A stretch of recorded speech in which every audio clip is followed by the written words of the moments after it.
सखर में रिपोर्ट करवाए हफीज़ लाशारी सीनियर सहाफ़ी शायर मुखलिस नवाज़ जमाली जी नमाज जनाजा सदस्य अबाणे गोठ बचल शाह मयानी में अदा की वही। नमाज जनाजा जी इमामत सैयद रशीद अहमद शाह कई जे बाद मरहूम के महबूब गोठ के कब्रिस्तान में असाबाने कराम से पाणी में मिट्टी में हवाले किया वियो।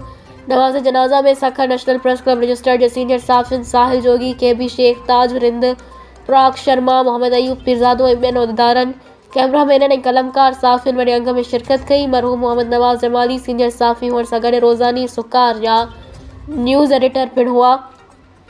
हू काफ़ी अरसे खां कैंसर जहिड़े मूज़ी बीमारी में मुब्तला हुआ ऐं गंबट जी गिम्स अस्पताल में इलाज हेठि हुआ। हिन मूज़ी मर्ज़ सां डिघी जदोजहद करण बाद हू अॼु बाबरकत महीने रमज़ानुल मुबारक दौरान हिन फ़ानी दुनिया में लाॾाणो करे विया आहिनि।